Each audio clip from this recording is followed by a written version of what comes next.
અને મને પાછો આપો, મને પાછો આપો. મારે બીજું કઈ ન જોઈએ.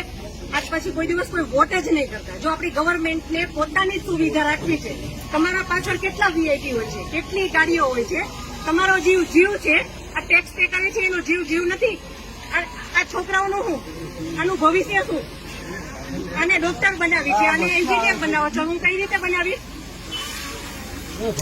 નહીં, મને ન્યાય જોઈએ. મારા છોકરાનું ફ્યુચર ખરાબ ન થવું જોઈએ.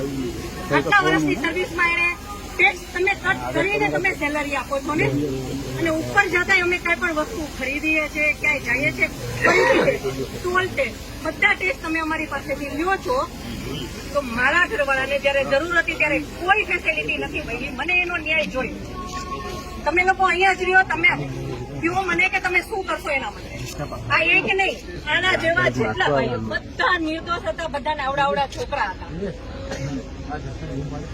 કોઈ આર્મી નહીં, કોઈ પોલીસ નહીં. જયારે મોટા મોટા નેતા આવે, કોઈ વીઆઈપી માટે પાછળ કેટલી ગાડી, ઉપર હેલિકોપ્ટર શેનાથી હાલે છે?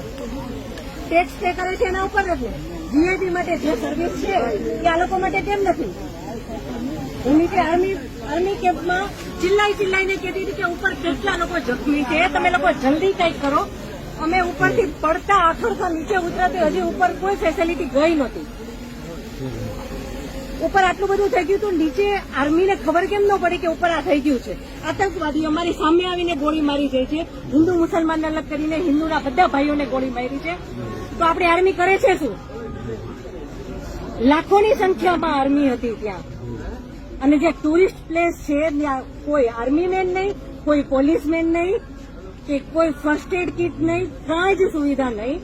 એમાંથી એક આર્મી મેન એવું કહે છે કે તમે લોકો ઉપર ફરવા શું કામ જાઓ છો? હવે તમે મને એ વાતનો જવાબ દો. જો આ રીતનું હતું તો તમે અમને જવાબ શું કામ દો છો? નહીં, હવે મારા ઘરનો સ્તંભ વયો ગયો છે. હવે તમે મને પાછો આપો, મને પાછો આપો. મારે બીજું કઈ ન જોઈએ. આજ પછી કોઈ દિવસ કોઈ વોટ જ નહીં કરતા. જો આપણી ગવર્મેન્ટને પોતાની જ સુવિધા રાખવી છે, તમારા પાછળ કેટલા વીઆઈપી હોય છે, કેટલી ગાડીઓ હોય છે, તમારો જીવ જીવ છે. આ ટેક્સ પે કરે છે એનો જીવ જીવ નથી. આ છોકરાઓનું શું, આનું ભવિષ્ય શું?